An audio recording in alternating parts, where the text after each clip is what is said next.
today on 2+U Nevada. Once we give them that budget range, we will never, ever, ever be a pressure deal. It's just not who we are.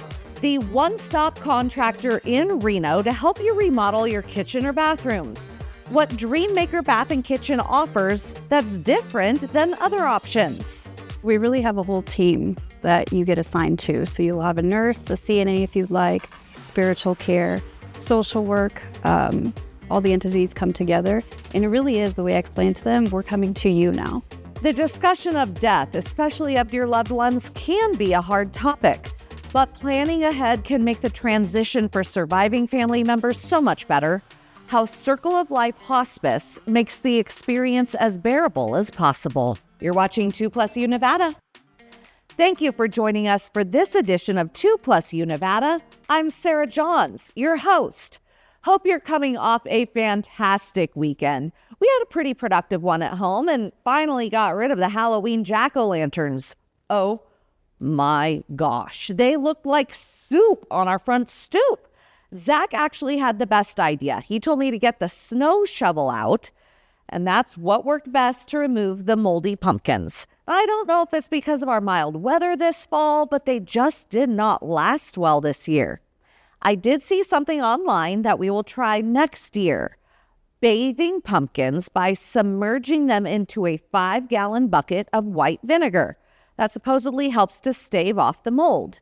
If you have any tips, be sure to email them to us at 2+UNevada@ktvn.com. We've got a fantastic show for you today. If you're a veteran and plan to be out of the house tomorrow celebrating, I want to say thank you now for your service. Stay to the end of the show for a rundown on the deals you will be able to find tomorrow.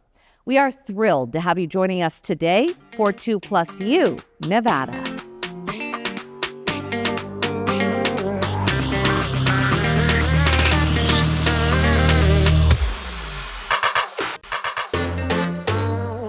You are watching 2+U Nevada, and I'm so excited to be here at DreamMaker Bath and Kitchen with owner Sean Colvin. Sean, thank you so much for having us this afternoon. Thank you for coming in. We're excited. I have to tell you, this is beautiful. What a showpiece your showroom is. Thank you. Yeah, we built this out ourselves about 6 years ago, and we're really, really proud of it. I think it separates us from a lot of the competition. So let's talk about DreamMaker Bath and Kitchen. You've been around a company for 25, 26 years? Yeah, 24. That is such a phenomenal testament to what kind of a business model DreamMaker has. Yeah, I mean, we're different than a lot of other remodel type companies. Our processes are different, how we go to market, how we stay with the customer from the very beginning till the final clean, ready to use. It makes us very unique, and I'd like to touch on that some more. Absolutely. So let's talk about it. And again, we've been talking before this segment even started. Dave and I, we live in a 1970s home. We can't wait to remodel our original bathrooms that still have carpet in it, right? Yeah. So if someone were to come to you, you are the general contractor. So walk us through the process of, we've identified we want to remodel. What Sure. do we do with you? You know, the process with DreamMaker Bath and Kitchen is so unique. We start off our process by having our new clients, potential clients, meet with me at the design center from the very beginning first. Once we've met, they get to know who we are, we understand their project, what their project's all about. We schedule a time to go to their home immediately after that first visit. We think that's important because they've gotten to know us, they understand our process and what we do, we understand their project. So when we show up at their house, we're no longer a stranger, we're actually kind of a friend. And I have to tell you, just as a wife and a mom, I love that component because I don't like people that I don't know coming to our house. Yeah, it's a different world now for sure. We just think customers feel much more comfortable when we're there for the first time. They're not sizing us up. They're not wondering who is this guy or who is this lady. They know us. They've met all of us here. And so it's really a good way to go to market and a good way to meet with homeowners. After that meeting, we call that the first home visit. we schedule a time while we're there for them to come in and go over the budget. And it's usually the following week or around their schedule. That way, there's always a plan in place. There's not time slipping by. They came in, we went to the home, they're coming here to learn what the budget is. Once we give them that budget range, we will never, ever, ever be a pressure deal. It's just not who we are. We'll work with them on that budget, and let's just pretend that they award DreamMaker Bath and Kitchen the project. At that time, we will take a retainer. Could be $500, could be $2,000, but it's a small chunk because at that meeting, we're gonna go through some color schemes and go over kind of some ideas of what they think they like. We're gonna produce full color drawings, not just one. There'll be 6, 8, 10 from every angle. There'll be dimension floor plans and elevations for us to build from. But they can see these drawings, and in my design room, we can put the floor, the cabinet, the counter, the backsplash, the photos on the big screen back there, and many customers can start to see how that's gonna look. A lot of my customers come to me and go, Sean, we're here because we don't know how to do that, and we're colorblind or whatever the reason is, right? We can tweak those drawings. It's not set until we're ready to go to contract. And what I love too is you were telling me, especially when we're talking budget, you buy direct. We do. We have a little over 50 preferred vendors in the United States. So we buy only direct. We don't buy sinks or flooring or lighting or cabinets from a retail or wholesale outfit. We buy direct. We think that gives us a competitive edge. Same thing with appliances. We let our customers go through our accounts and buy them direct, and we don't mark those up. Another thing that I really want to touch on too that I think is so interesting and great by DreamMaker's part is you actually have a team. That team goes into the homes and does the work. You're not solely reliant on subs. Yeah, really not. So we're a true one-stop. DreamMaker Bath and Kitchen is the only real true choice in Reno as a one-stop, meaning from the day you come in to the day we come to your house, to the day you meet with us for budget, to retainer, to design, to production, to final clean, ready to use, it's all DreamMaker Bath and Kitchen. We have 5 full-time lead carpenters, W-2, that work for us. We have 5 designers, including myself. We have a purchasing person. We have our own painter, drywall. We have a full team here. And a real solidified process. Oh, yeah. Such a pro team. Yeah, we don't deviate. Sean, thank you so much for having us this afternoon. You're If welcome. anyone wants to set up an appointment or walk in, where are you? What's your website? You're welcome to call us. We can set up a time to come in. We're located at 740 Del Monte Lane, just off of Neal and Kitski Lane through the circle. Our website is DreamMakerReno.com. That's 2 M's and 2 R's. And thank you so much for taking the time to come in and see us. It's gorgeous. You got to come here. So thank you, Sean. You're watching 2+U Nevada.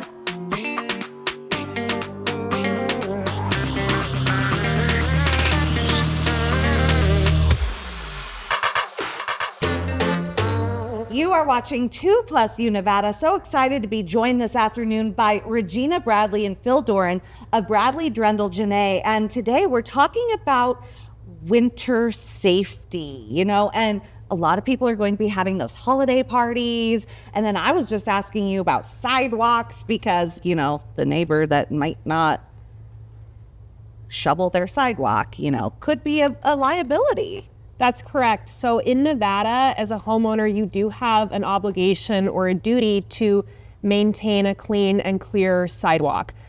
So whether that's snow removal, tree removal, you do need to keep the sidewalk clear.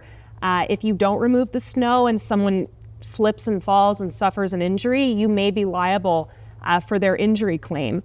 In addition, if you have a condition on your property that's causing the sidewalk to degrade or abut up or erode, like a root. yes, like a tree root, what we most commonly see, then you would likewise be liable. So it is important to be mindful of maintaining your sidewalk and anything that might be on your property that's causing the sidewalk to erode or to butt up. And what's interesting about that is my question for you was, isn't the sidewalk a city sidewalk, but the homeowner is still responsible. Correct. And it makes sense from a policy standpoint for things that are in your control, such as snow removal, tree leaf removal, things that you as the homeowner can control and can maintain and can take care of. You are liable. However, if your sidewalk is simply degrading over time and it's not something that you caused or that was caused by something on your property, then you may not be liable. But I do think it's important to err on the side of caution. And if there's an issue, to contact the city and put them on notice about a degrading sidewalk. Such a good point. And then when it comes to winter and walking, I mean, obviously the conditions change. So we were just talking about snow and ice, but beyond that, it's darker earlier. And as a pedestrian, you also need to be mindful that you're following the laws as well, right? That's correct. So pedestrians typically always have the right of way, but as a driver or someone on a bike, you have to be very mindful of pedestrians, whether they're in crosswalks or getting close to the side of the road. And just like cars, bicycles, and e-bikes are treated the same way as motor vehicles. So you have to give them the right of way too and yield to them when they're on the road. Yeah, you bring up a very good point, because Dave and I, we were in another city and we were using like a Lime scooter, and you cannot be on the sidewalk in those, correct? You have to be like you are a vehicle in the roadway.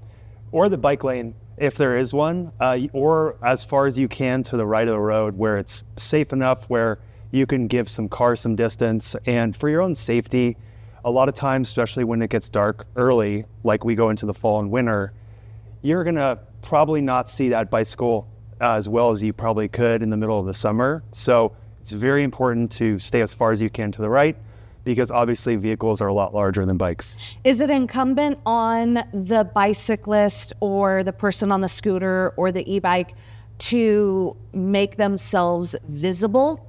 Yes, so Nevada does require cyclists to install and to have bike lights on at dusk. So once it's dusk and past that, you do need to have lights on your bike or your e-bike or whatever vehicle that you're driving. We are seeing a lot more e-bikes, so it is imperative for those drivers and cyclists to follow the law, to have lights installed, to make sure that vehicles can see them and that they are visible.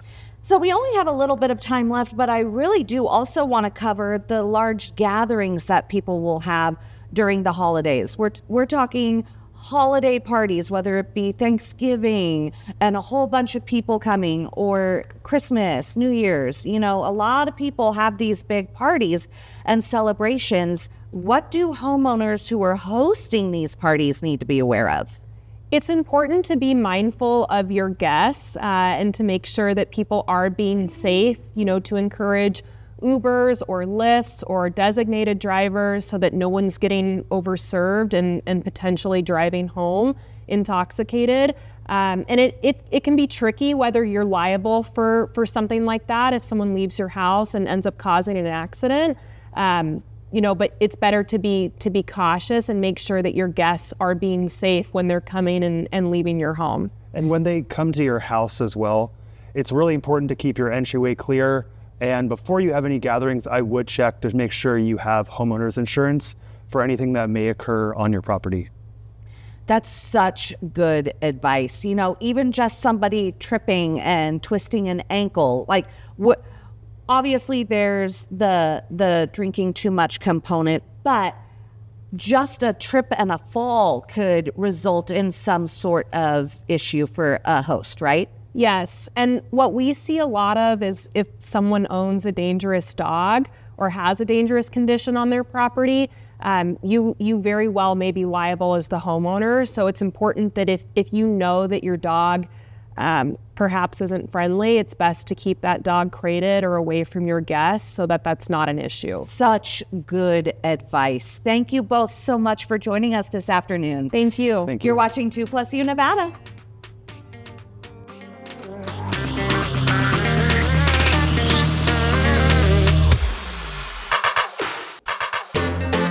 You are watching 2+U Nevada. Joining us this afternoon, Jesse Blackburn and Janet Rivas. Jesse is the Director of Bereavement Services and the chaplain at Circle of Life Hospice, and Janet is the Vice President of Operations. Thank you both for joining us this afternoon. Thank you. Thank you. We were just talking, I explained my family history. My grandmother passed away of COPD, and she had signed up for hospice well before she needed it. And it just made the experience as the surviving family members, it was a beautiful experience to see her pass on in a very nice way. And I think when people think of hospice, they just think death. Yeah. And that's a bad word. Yep. But let's talk about what Circle of Life does to help families go through the death of somebody. Yeah. So we really have a whole team that you get assigned to. So you'll have a nurse, a CNA if you'd like, spiritual care, social work, all the entities come together. And it really is, the way I explained to them, we're coming to you now. So now you don't have to go outside to the hospital, to different specialists. The idea is for you to be a daughter now and for us to take off a little bit of that load. So however that looks like, it's different for everybody, but I feel like we really try to curate it to where everybody feels supported. Yeah, for sure. And Jesse, it's also if somebody or if a family plans ahead, you as the chaplain can also kind of hold the family's hand. It is. It's really about just being present. You know, that's really big, to be there, to provide listening ear of support, provide that emotional support, spiritual support if that's what they choose. It's really what they want and what their needs are. Janet, we were talking, do you book out or do people come to you almost emergent? How does that work? It looks different for everybody. Some people do their research and they'll call ahead as they notice things are progressing. Some people, it's already written in their will. They know what their parents want.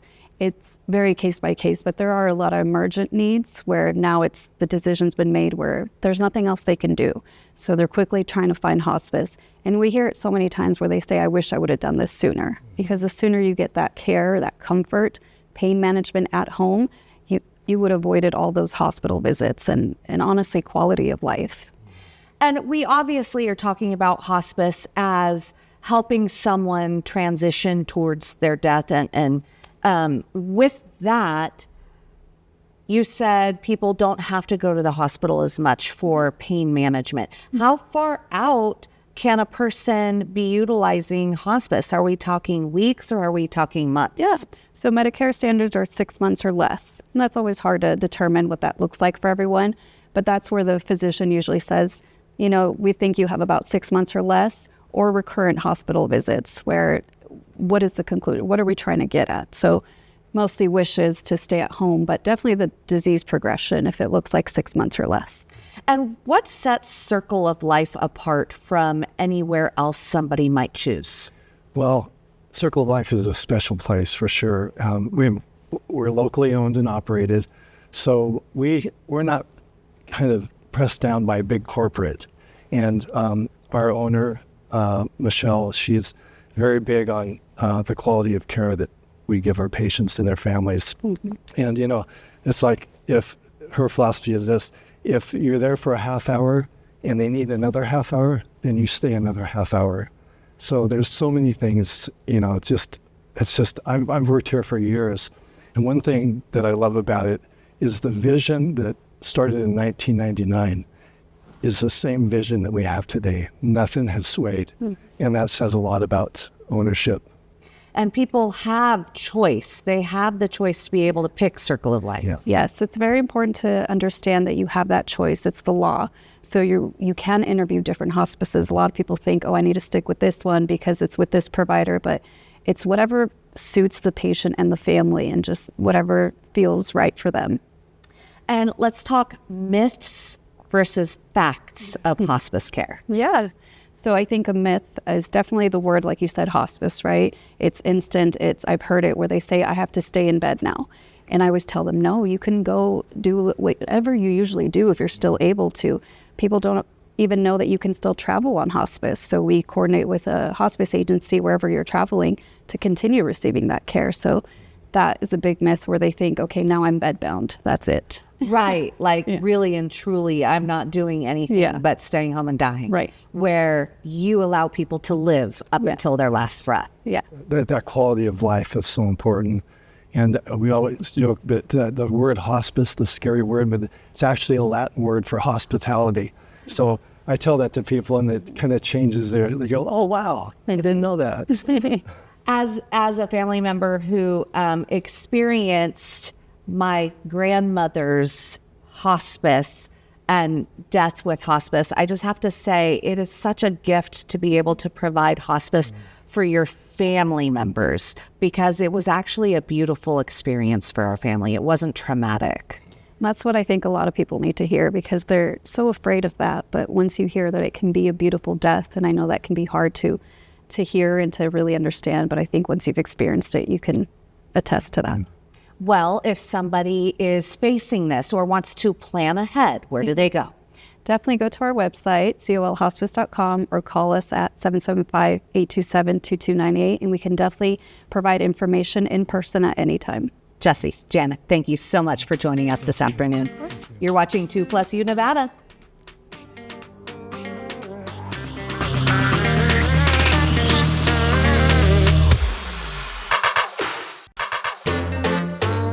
You are watching 2+U Nevada. Joining us this afternoon, the brand new president and CEO of the Discovery, Heather Norton. Heather, thank you so much for joining us this afternoon. Thank you for having me. We are so excited. You know, the Discovery has been such a great, consistent place for families to go to take their kids to get interested in STEM. And now that it's under new leadership, why don't we learn a little bit about you? Sure. Tell me about your background. So I'm recently coming through Charlotte, North Carolina, but I'm a Floridian by birth. So I've been in science museums in the industry for almost 20 years. I have deep passion for the work. I think we do incredible things with our community. And so I'm really excited to bring what I've learned in Orlando and Charlotte here to Reno. And you also said you worked internationally as well. I did a brief stint. I taught English in South Korea for a year when I was in my 20s. It was a great adventure. I always went to live abroad, and then I actually transitioned to museums right after that. Fantastic. Well, how long have you been in Reno now? And what's your first impression? Well, I've been in Reno about 2 months. I've been on the job for 1 month, and I love it so far. I love the outdoors. You know, it's beautiful here. It's so close. Everyone's so friendly, and it's got a good vibe, so really enjoying it. Yeah, and one of the things that makes our community so great is the Discovery. So what drew you to the Discovery and Northern Nevada? I always knew I wanted to be a CEO of a science museum someday, and when I saw the opportunity at the Discovery, it just seemed like it was the perfect kind of museum situation. You know, it's young, it's got a lot of a robust following, it's on the verge, I feel like, to doing the next thing, and I just thought I could really take it to that next chapter. Okay, so what is next for the Discovery? Well, as many viewers know, you know, the Discovery is beloved. I've heard it already in my short time here. A lot of families, especially families with young children, love the Discovery. My greatest hope is that we can take that and build and really become for everyone lifelong learning. You know, I think we can lean into our teenagers, our young adults, our seniors, and really be a place that people can enjoy their entire life. You know, one thing that has been so great about the Discovery are your interactive exhibits where kids can go in and they really get hands-on learning experiences, no matter what type of business or STEAM you're talking about. And that's going to continue. 100%. That's at the heart of who we are. You know, hands-on science museums allow visitors to really engage with topics in a tangible, real-world way. They can have these social experiences where they get to engage with science topics and content in a way that might be different and new for them. And so that's always going to be core. You know, I believe that the visitor should be at the center of every experience, and how we can really celebrate that and have these social experiences that are meaningful is going to persist. What do we know at the Discovery that won't change? Like the cloud structure, it's still going to stay. The river, it's going to stay, right?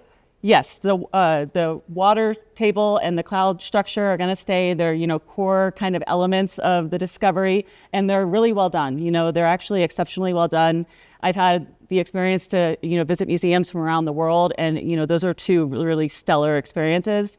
and they're so closely connected to who we are, right? You can learn about the watershed by being at that water table. And so it's not only about, water play and being able to engage, but you're actually learning. And so I think that's really key. And then how does your background really help bring in exhibits that we don't even know are out there? Sure. So I've been fortunate over my almost 20-year career to be able to engage in a variety of different projects, both from doing renovations to actually helping build a brand new museum. I've also worked on the traveling exhibit side. So, right now we have Superhuman. And so I'm really looking forward to seeing what's new and unique that we can bring to Reno. It's an opportunity to bring these world famous exhibitions and content to our city, as well as, what's going to be the next iteration of the Discovery? What exhibits might we want to reimagine or think of that haven't happened yet? And so I'm excited to leverage that and bring that to. You know what I thought was so cool? I was doing some research for our family, and I found out that if you're a member at the Discovery, there's like a family of museums that then you can take your membership and go visit other museums around the country. That's a super cool benefit. It is. It's an amazing benefit. And so we are a member of the Association of Science and Technology Centers. And so that benefit you're mentioning is actually a reciprocal benefit for institutions who are part of that association. And so by being a member at the Discovery, you can take your membership with you when you travel and be able to see museums from around the nation and beyond. And so it's a really great benefit. I strongly encourage people to look at that because it's a great way to see other museums. And Heather, how can people learn more about the Discovery? How can they learn about membership? Where do they go? People can go to our website at thediscovery.org to find out more about membership, upcoming exhibitions, any programming. Just check us out. We're so excited to have you join us, join the Discovery, and be a new member of our community. I'm excited to be here. You are watching 2+U Nevada.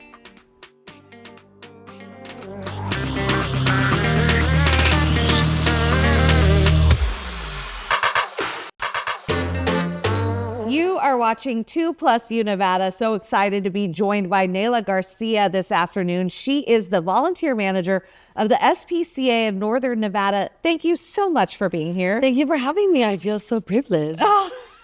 Well, we love the fact that you are here. We love the fact that you are Animal Rescue SPCA. Everybody knows who the SPCA is. Good. But right now is the time of year when people are starting to think about giving and charitable contributions. It's the giving season, and the SPCA is doing a fantastic job of focusing on who the SPCA is and the message of giving right now. Why is that?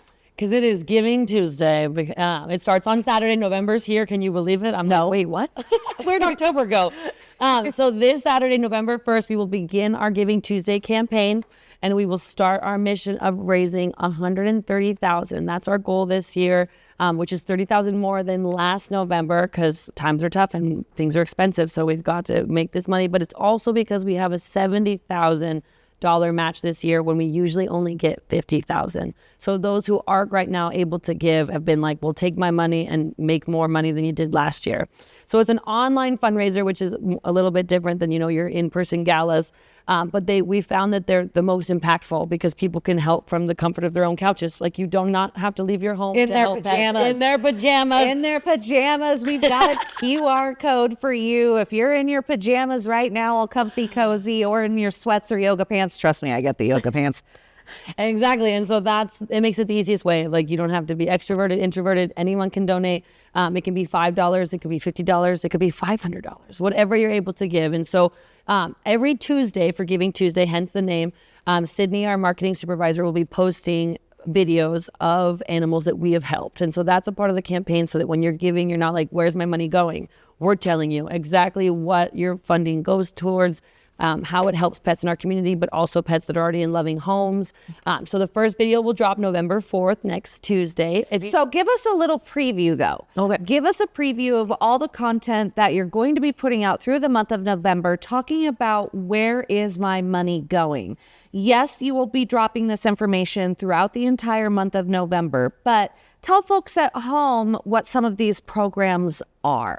Yes. Okay. So of course we're most known for adoption. So dogs and cats. We help homeless pets in Northern Nevada, but we also have programs available to pet owners, whether you got your pet from us or not, in Northern Nevada.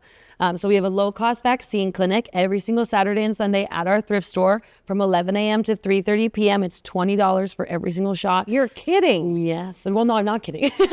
So we're able to keep it low cost, high quality, but affordable thanks to fundraisers like Giving Tuesday. So low-cost vaccines required by Washoe County, rabies. Make sure your pets are up to date on their rabies.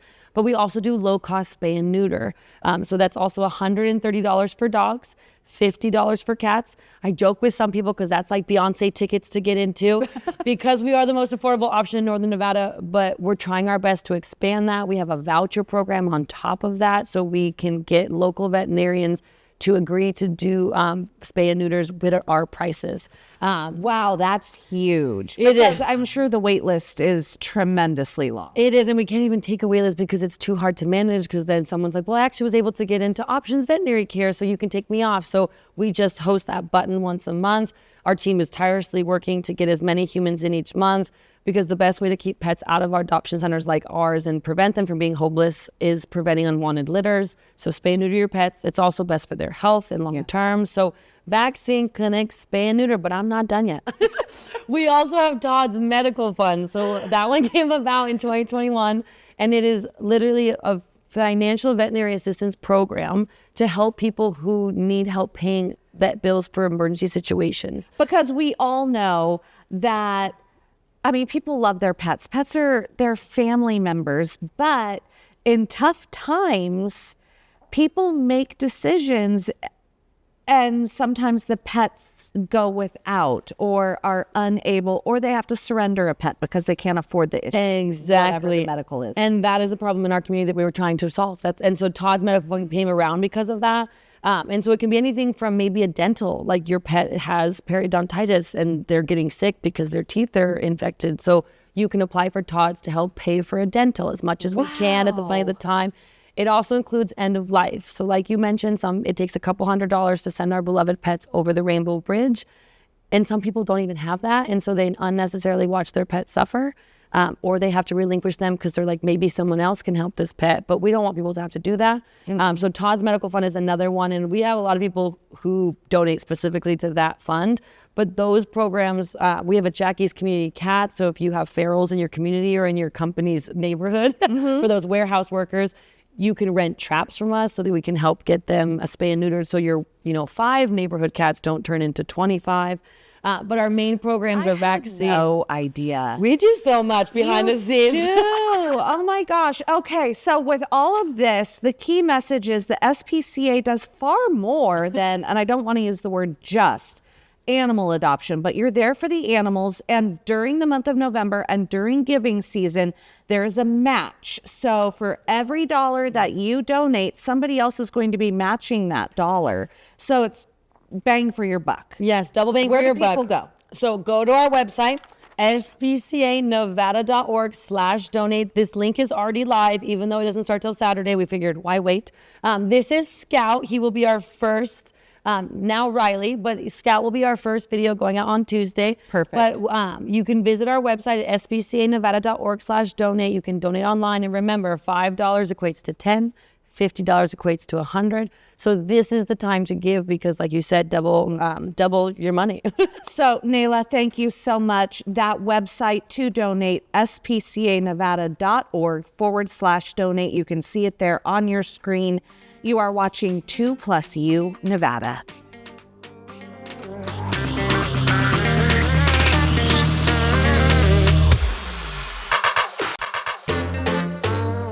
Are you a business or nonprofit and want to be featured on 2+U Nevada?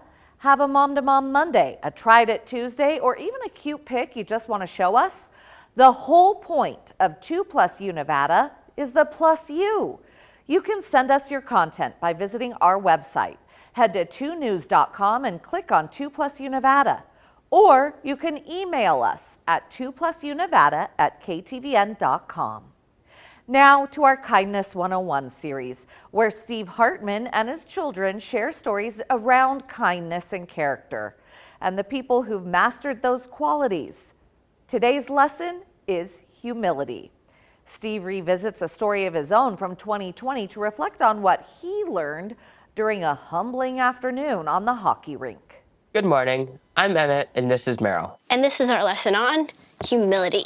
Our dad will be along in a minute. He's actually our guest today. Yeah, but first, over to my older brother George, who's filling in at the dictionary desk. I'm defining humility as being free of arrogance, acknowledging your weaknesses, and not bragging that you're all that. Right. And this is important because if you're not humble, you could end up like my dad did in this story. Pulled from our archive, filed under humility. Best storytellers. But one of its worst goalies. Steve Hartman. Welcome to our show. Your show? What did this experience teach you? It taught me that arrogance is the enemy of humility. I made an assumption about something that I knew very little about. So earlier, I mentioned the importance of acknowledging your weaknesses. Can you list your weaknesses for the wonderful people at home, or do we not have enough time for that? Oh, yeah, the list is kind of long. Eat too much sugar. Stealing my Twizzlers. I was going to say, yeah, sorry about that. Water shoes are also a bucket item. I borrowed your water shoes, okay. Okay, this is actually a good, serious question. How do you think you walk the line between acknowledging your weaknesses but not being down on yourself? You know what I mean? I think the key is reframing your weaknesses as areas that you need to grow in. And that makes it so that they're not bad things, they're just potential to be good things. That was good. Yeah. So to sum up, humility helps you learn from your mistakes and makes you more enjoyable to be around. And finally, as for my hockey goalie dad, I think we can all agree this lesson was definitely a good save. We'll see you next time. Until then, stay kind. Again, we will bring you these Kindness 101 stories in future editions of 2+U Nevada. Stay with us. We preview the businesses and events honoring Veterans Day tomorrow. Next.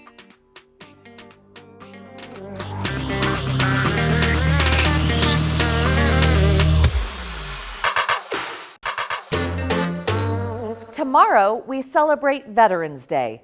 Originally celebrated as Armistice Day on 11/11/1919, it celebrated the end of World War I the year prior. The time of the armistice was at 11 a.m. on November 11th, 1918. Congress renamed it Veterans Day to honor all U.S. veterans of all wars in 1954. President Eisenhower signed the legislation. Now, here are some other interesting facts about the holiday. Veterans Day does not have an apostrophe. It is not the same as Memorial Day.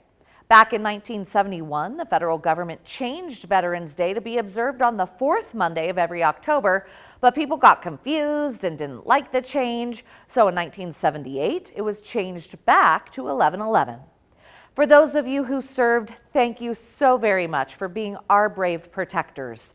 The City of Reno Veterans Day Parade will begin at 11/11 tomorrow and run on Virginia Street downtown from Liberty Street to 6th Street. The Nevada Museum of Art will honor veterans with free admission all day tomorrow. This is the first year of this annual initiative by the museum. Multiple restaurants are offering free meals for veterans, most requiring military IDs, including Toucan Charlie's at the Atlantis, Texas Roadhouse, Chili's, Buffalo Wild Wings, In-N-Out Burger, Red Robin, IHOP, Little Caesars, a free lunch combo, Olive Garden, Denny's, Firehouse Subs, Dave & Buster's, Chipotle, Cracker Barrel, Outback Steakhouse, Wiener Schnitzel. GSR's Grand Buffet is offering 50% off. Grimaldi's Pizzeria is offering 25% off. Starbucks is offering a free tall brewed coffee for veterans, military personnel, and spouses. BJ's Restaurant and Brew House is offering a free Pizookie. Wendy's is offering a free breakfast combo during breakfast hours, and Red Lobster is offering a free veterans shrimp and chips or a voucher to use another day. You can get those from 11 in the morning to 11 in the evening. Now, those are just some of the offerings in our community. Again, we thank you for being the brave who hold the line for all of us. And no matter what one thinks of any of the leaders of our country, we must always remember those who serve our country. We are grateful for you.